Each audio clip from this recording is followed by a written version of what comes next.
ये hydraulic machinery का 12 part है। अब तो लास्ट क्लास में हम डिस्कस कर चुके थे क्वेश्चन नंबर 174 तक, 173 तक। Next question number 174, the specific speed of A hydraulic pump is the speed of geometrically similar pump working against a unit head. Head unit है और उसके साथ क्या और यूनिट होगा ताकि हम स्पेसिफिक स्पीड को डिफाइन कर पाएँ। तो स्पेसिफिक स्पीड ऑफ पंप हम लोग जानते हैं NSP is equal to NQ to the power half S to the power 3/4। Pump के केस में ये हम जानते हैं। हेड यहाँ पर क्या कर रहा है, यूनिट हेड यूनिट कर दे रहा है। हेड अगर यूनिट हो जाए, Q भी यूनिट हो जाए, डिस्चार्ज भी यूनिट हो जाए, तो इस स्पेसिफिक स्पीड के बराबर हो जाएगा। मतलब unit head and delivering unit quantity of water, तो यूनिट डिस्चार्ज अगर होगा तब जो स्पेसिफिक स्पीड होगा वो स्पीड के बराबर होगा। तो specific speed of A hydraulic pump is the speed के बराबर होगा कब, जब हेड यूनिट होगा और डिस्चार्ज भी यूनिट होगा तब। तो ऑप्शन नंबर 1 इसका। Next, in case of Pelton turbine के केस में install in hydraulic power plant, the gross head क्या होता है, ग्रॉस हेड क्या होता है is the vertical distance between, gross head is the vertical distance between. तो इसके लिए अगर हम पेल्टन टरबाइन के बारे में थोड़ा सा देखें, उसका जो अरेंजमेंट होता है, ग्रॉस हेड या total head is the difference between water level at the reservoir को वाटर लेवल, जो भी वाटर लेवल का रिजर्वोयर का है, also known as head race, and the water level in the tail race का जो water level है, उन दोनों के बीच का जो डिस्टेंस होता है, ये टोटल डिस्टेंस को हम लोग ग्रॉस हेड बोलते हैं। मतलब ये अपर रिजर्वोयर और लोअर रिजर्वोयर, मतलब टेल रेस के बीच का जो डिस्टेंस होता है, इसको हम लोग ग्रॉस हेड बोलते हैं। इसको डिनोट करते हैं हम लोग एच से डिनोट करते हैं। लेकिन नेट और इफेक्टिव हेड क्या होता है, नेट और इफेक्टिव हेड ग्रॉस हेड में से loss of head due to friction plus tail race के कितना ऊपर आपका पेल्टन व्हील लगा हुआ है वो हेड माइनस करेंगे तो आपको नेट हेड मिलेगा। तो अगर हम इसका फिगर देखें,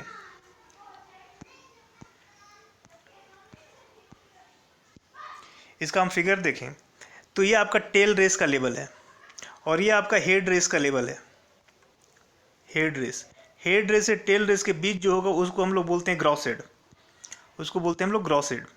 ये ग्रॉस हेड टोटल इतना अवेलेबल है। ये डिस्टेंस है h, small h, tail race से लेकर के पेल्टन व्हील के सेंटर तक, पेल्टन व्हील के बकेट है, बकेट के सेंटर तक को स्मॉल h बोलते हैं। यहाँ से यहाँ तक आने में जो हेड लॉस होता है ड्यू टू फ्रिक्शन वो HF।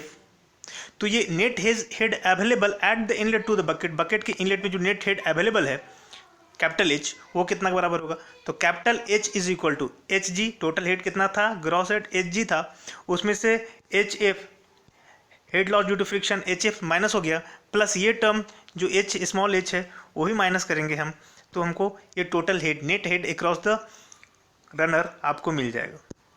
तो यहाँ पर दिखा हमको कि ग्रॉस हेड क्या होता है, तो gross head is the distance between, vertical distance between head race, top reservoir का लेवल और बॉटम रिजर्वोयर के लेवल के बीच का जो डिस्टेंस होता है, इसको हम लोग ग्रॉस हेड बोलते हैं।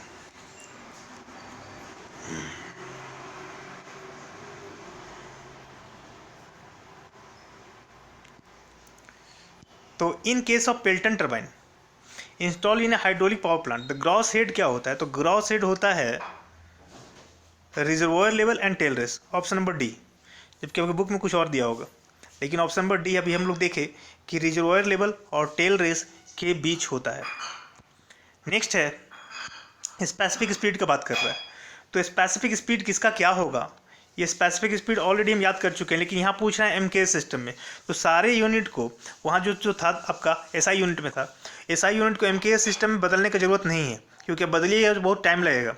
आपको ये पता होगा कि सबसे कम स्पेसिफिक स्पीड किस में होता है, तो पेल्टन व्हील में सबसे कम स्पेसिफिक स्पीड होता है। तो यहाँ पर है पेल्टन व्हील 2 ठो है, एक ये भी पेल्टन व्हील, ये भी पेल्टन व्हील, लेकिन यहाँ पर 2 जेट है, मतलब 2 नोजल लगा हुआ है। यहाँ पर सिंगल जेट है, मतलब सिंगल नोजल लगा हुआ है। सिंगल नोजल लगा हुआ है मतलब उस केस में स्पेसिफिक स्पीड आपका कम होगा और डबल जेट में स्पेसिफिक स्पीड ज़्यादा होगा। तो यहाँ से हम देख सकते हैं कि जो सिंगल जेट के लिए है उसके लिए ये, डबल जेट के लिए ये। फ्रांसिस टरबाइन, उसके बाद फ्रांसिस टरबाइन आता है। फ्रांसिस टरबाइन का 60 से 300। उसके बाद केपलन टरबाइन। केपलन टरबाइन का स्पीड यदि 500 से ज़्यादा हो तो उसको हम केपलन टरबाइन बोलते हैं। तो केपलन टरबाइन का ये ऑप्शन नंबर 4, यानी हमको दिखा ए का 4 नंबर, ए का 4 नंबर यहाँ भी है और यहाँ भी है। नेक्स्ट बी का 3 नंबर, बी का 3 नंबर सिर्फ वो भी यहाँ भी है, दोनों में है, दोनों में 3 है। नेक्स्ट है सी नंबर, सी का 1 नंबर, सी का 1 नंबर, सी का 1 नंबर, मतलब ऑप्शन नंबर 1 आपका करेक्ट है क्योंकि सी का 1 नंबर और बाकी जो बच गया डी का 2 नंबर, डी का 2 नंबर, मतलब ऑप्शन नंबर ए इसमें करेक्ट है। नेक्स्ट है the characteristic of pump are shown in the given figure. Based on this figure, match the list of the following. ये कैरेक्टरिस्टिक कर्व दिया हुआ है। कर्व के बारे में हम पहले भी डिस्कस कर चुके हैं। ये जो कर्व है ये एफिशिएंसी का कर्व है, ये जो हेड का कर्व है, और ये जो कर्व है आपका पावर का कर्व है। तो ये P be the head, P जो है वो हेड का है, P हेड का, Q जो है वो एफिशिएंसी का, Q एफिशिएंसी का, और R जो है वो आपका पावर का, R बी द पावर का। तो आपका जो दिखा इसमें ए आपको दिखा, ए यानी P यानी हेड, ए यानी 2, 1 का 2, मतलब ऑप्शन नंबर 1 करेक्ट है। ए का 2, बी का 4, डी का 4 और सी का 3। आर क्या है, आर बी द पावर, सी का 3। तो ठीक है, पहला ऑप्शन इसका। अगर इसका ग्राफ अगर देखना है तो ग्राफ भी हम यहाँ पे है।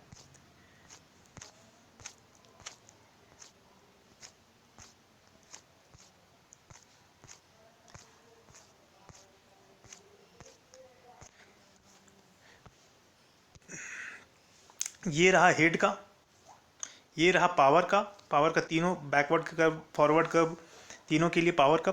और इफिशियंसी का ग्राफ हम लोग लास्ट क्लास में देखे ही थे, इफिशियंसी का ग्राफ ऐसा।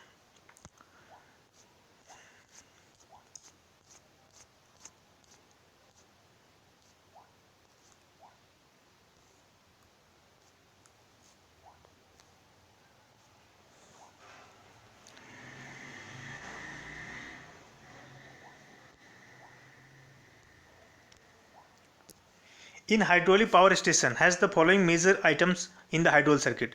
तो हाइड्रोलिक पावर स्टेशन में सबसे पहले क्या होता है, रिजर्वायर होता है। रिजर्वायर के बाद पेन स्टॉक लगा होता है। पेन स्टॉक के बाद यहाँ पर आपका पेन स्टॉक के बाद आपका सबसे पहले गाइड वेन आएगा।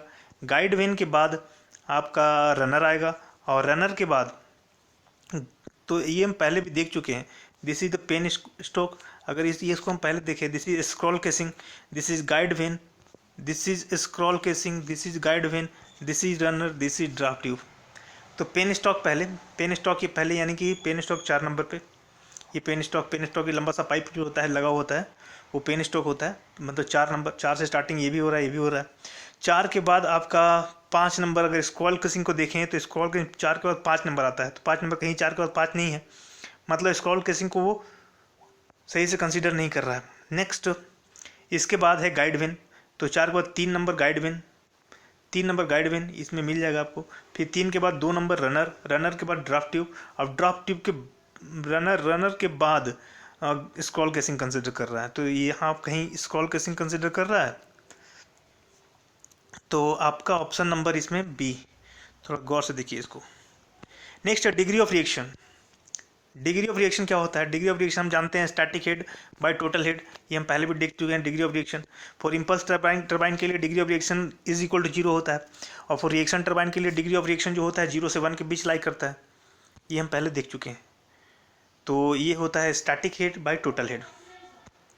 नेक्स्ट है the movable wicket gate of a reaction turbine are used wicket gate, reaction turbine में जो विकेट गेट यूज़ करते हैं, विकेट गेट यानी कि कह सकते हैं उसको डिफ्यूज़र वेन भी कह सकते हैं या गाइड वेन भी बोल सकते हैं। तो गाइड वेन का सिर्फ यही काम होता है कि control the flow of water passing through the turbine, जो पानी वहाँ से पास हो रहा है उसको कंट्रोल करने के लिए हम मूवेबल विकेट गेट का यूज़ करते हैं। नेक्स्ट है for attaining a non overloading characteristic of centrifugal pump. Centrifugal pump में कौन सा इसमें सही है, तो ये थोड़ा गौर से देखिए इसको। यहाँ पे लिखा हुआ forward bend vane are preferred over the forward bend vane, ये दोनों जगह फॉरवर्ड लिखा है। तो ये और इसको हम लोग जानते हैं कि बैकवर्ड का वेन हमको ज़्यादा एफिशिएंसी देता है, ज़्यादा पावर देता है। तो यहाँ पर फॉरवर्ड की जगह पर बैकवर्ड होगा, यहाँ पे बैकवर्ड होगा, इस फॉरवर्ड की जगह पर backward vane are preferred over the forward. Backward vane को हम प्रीफर करते हैं बैकवर्ड, और बाकी में तो सब मिक्स में फॉरवर्ड दिया हुआ है, तो हम लोग बैकवर्ड वेन वाले को ज़्यादा प्रीफर्ड करते हैं in comparison of forward curve vane. तो ये इसको अगर थोड़ा सा गौर से देखिए,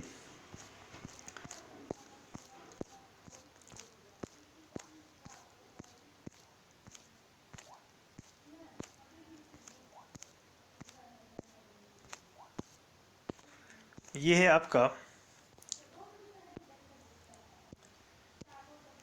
ये है आपका पावर कंजम्पशन का graph, power consumption versus discharge का।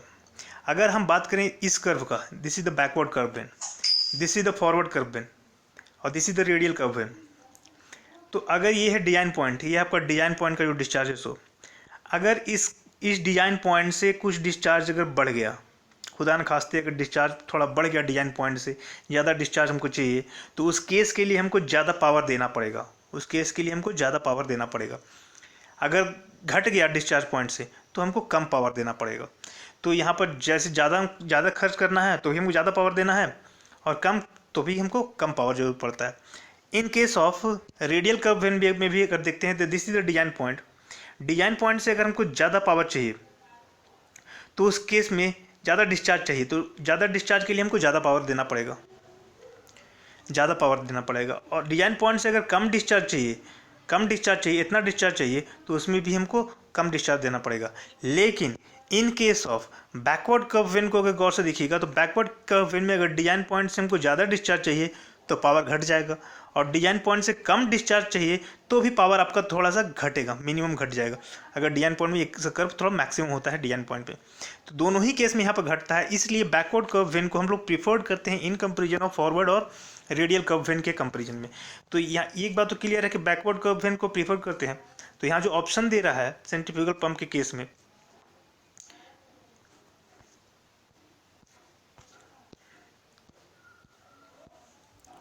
इस ऑप्शन में कहीं भी बैकवर्ड कर्व वेन का बात नहीं किया है, यहाँ फॉरवर्ड और फॉरवर्ड। अब फॉरवर्ड में क्या कंपेरिजन करेंगे हम, तो यहाँ पर backward bend vane is preferred over the forward, यहाँ पर बैकवर्ड होगा, backward curve vane are preferred over the forward curve vane in the case of centrifugal pump.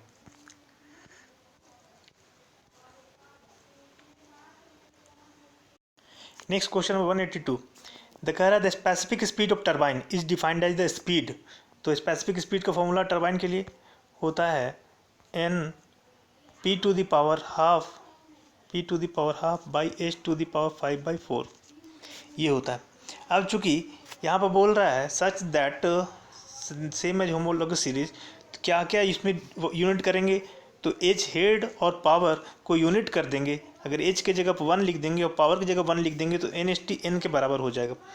तो specific speed is equal to speed जब कब power is equal to 1 and head is equal to 1, मतलब power produce unit power under ही unit head. Next कह रहा है in reaction turbine the draft tube काहे के लिए यूज होता है रिएक्शन टरबाइन में। तो रिएक्शन टरबाइन में ड्राफ्ट ट्यूब यूज़ करने के पीछे रीज़न है कि लॉस ऑफ काइनेटिक एनर्जी को मिनिमाइज करता है, मतलब to convert the kinetic energy of flow by gradual expansion of flow cross section, मतलब इसका ऑप्शन नंबर बी। नेक्स्ट है हाइड्रोलिक रैम। हाइड्रोलिक रैम अभी भी देखे थे हम लोग इससे पहले वाला में। हाइड्रोलिक रैम जो होता है वो work on the principle of water hammer, water hammer के प्रिंसिपल पे वो एक्ट करता है। वाटर हैमर का प्रिंसिपल ये बोलता है कि जब कभी भी कोई मूविंग फ्लूइड है उसको अचानक हम रोक देते हैं, मतलब उसको हम रोक देते हैं, मतलब उसका जो भी वेलोसिटी है वो प्रेशर में कन्वर्ट हो जाता है। अब वो प्रेशर का यूज़ करके हम किसी लिक्विड को, स्मॉल अमाउंट ऑफ लिक्विड को कुछ हाइट पे लेके जाएं, तो उसके लिए ये वो जो प्रिंसिपल होता है उसको हम बोलते हैं वाटर हैमर। तो इस वाटर हैमर पे ही बेस्ड है हाइड्रोलिक रैम। नेक्स्ट है फॉर पिल्टन व्हील के केस में मैक्सिमम एफिशिएंसी कब ऑब्टेन होता है। पिल्टन व्हील के केस में हम देखे थे U/V1 इज इक्वल टू 0.5 आया था हमारा, जो थियोरेटिकली इतना आया था। ये वैल्यू इस वैल्यू पे आपका एफिशिएंसी मैक्सिमम होगा। U विद द बकेट का velocity and V with the jet velocity at inlet, वो 0.5 के बराबर यानी आधा, हाफ के बराबर जब होगा तो आपका एफिशिएंसी मैक्सिमम होगा। तो थियोरेटिकली तो ये आया था, लेकिन practically due to friction some losses होता है। और U/V1 का जो वैल्यू है प्रैक्टिकली जो आता है वो आता है 0.46। मतलब हम कह सकते हैं कि U/V1 इज इक्वल टू 0.5 या U is equal to 0.5 V1, U is equal to 0.5 V1। मतलब जेट का वेलोसिटी का आधा बकेट का वेलोसिटी रहना चाहिए। ठीक है। Obtain corresponding to ratio of bucket speed मतलब U to the jet speed यानी V, U/V1 0.5 होना चाहिए। Option number C. नेक्स्ट है, ये है पंप के केस में efficiency versus specific speed, NST specific speed, और इफिशियंसी को प्लॉट करते हैं तो कौन सा ग्राफ किसको रिप्रेजेंट करेगा इसके बारे में है।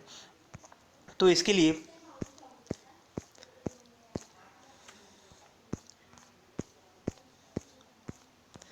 यह है आपका इस efficiency versus specific speed of pump के केस में जो फर्स्ट पंप है, ये पंप है सेंट्रीफ्यूगल पंप विथ डिफ्यूज़र अगर रहता है तो उसको टरबाइन पंप भी बोलते हैं हम लोग, पंप विथ डिफ्यूज़र। और ये centrifugal pump only radial flow, सिर्फ रेडियल फ्लो होता है तो।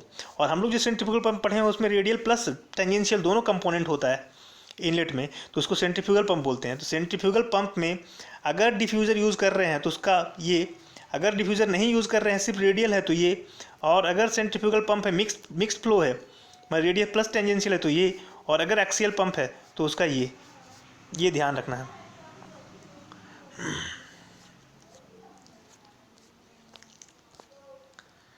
तो ये जो टर्म है, ये टरबाइन पंप, ये रेडियल फ्लो पंप, ये सेंट्रीफ्यूगल पंप, ये एक्सियल फ्लो पंप। मतलब यहाँ सबसे पहले हमको लिखना है किसके बारे में, रेडियल फ्लो पंप के बारे में। तो radial flow pump vane B, option number D देखिए, बी सबसे पहले, उसके बाद डी एक्सियल फ्लो पंप के बारे में लिखना है हमको तो डी, उसके बाद टरबाइन पंप लिखना है मतलब ए, उसके बाद लिखना है हमको सी, तो सी यानी कि मिक्स फ्लो पंप मतलब ऑप्शन नंबर डी इसका। नेक्स्ट है सेम सिमिलर क्वेश्चन है फॉर टरबाइन के केस में इफिशियंसी वर्सेस स्पीड का, स्पेसिफिक स्पीड का जो ग्राफ होगा इन केस ऑफ टरबाइन के केस में वो क्या होगा।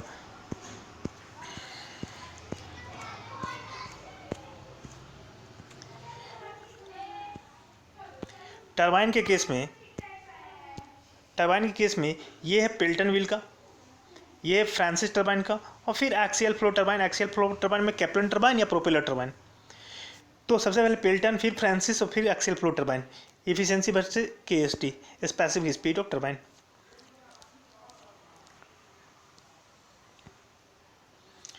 तो इसमें जो ग्राफ है, ये पहला जो ग्राफ है, ये ग्राफ है आपका पिल्टन व्हील का, ये फ्रांसिस का, और ये केप्लन का, ये एक्सियल फ्लो टरबाइन जिसको जो बोलना है। तो पहले पिल्टन, ए पिल्टन, बी फ्रांसिस, सी केप्लन या एक्सियल।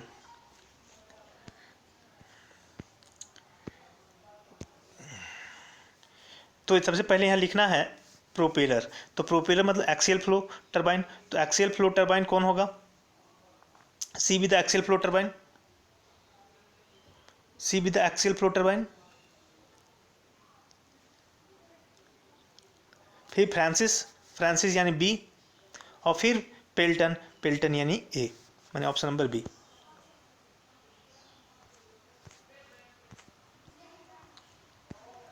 नेक्स्ट हम लोग ये डायग्राम देख चुके हैं पहले भी, यहाँ से क्वेश्चन था, इसको हम बोलते हैं एयर लिफ्ट पंप हम लोग देख चुके हैं। यहाँ कंप्रेसर होता है, ये आपका बोर होता है, बोरिंग करके रखे हैं, और यहाँ से कंप्रेस्ड एयर हम भेजेंगे तो कंप्रेस्ड एयर यहाँ पे लिक्विड को ऊपर पुश आउट करेगा, वो लिक्विड यहाँ से बाहर निकलेगा, लिक्विड को यहाँ पंप करेगा, तो इसको बोलते हैं हम लोग air lift pump.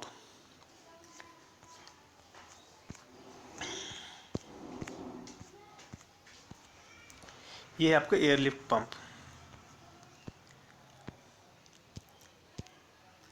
Air lift pump में हम लोग ये देख चुके हैं, this is the compressor, this is the borewell, this is the compressed pipeline, this is air nozzle, और ये आपका सबमर्जेंस है, और ये टोटल लिफ्ट है। ये राइजिंग मेन है, वाटर आउटलेट बाहर निकल रहा है, तो ये हम पहले देख चुके थे।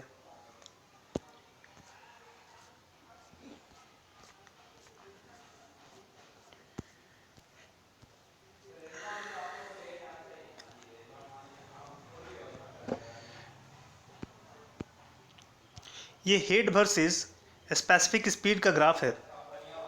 हेड वर्सेस स्पेसिफिक स्पीड का ग्राफ अगर आप देखना चाहें तो हेड वर्सेस स्पेसिफिक स्पीड का जो ग्राफ होता है for the case of turbine के केस में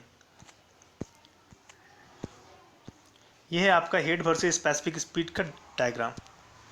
हेड वर्सेस स्पेसिफिक स्पीड का डायग्राम ये जो है ये आपका पिल्टन व्हील है, ये जो दिख रहा है पिल्टन व्हील है।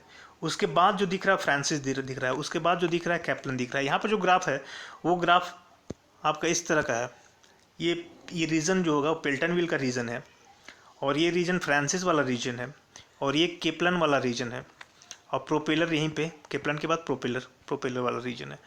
तो ये ध्यान, पहले पिल्टन फिर फ्रांसिस और फिर केप्लन है।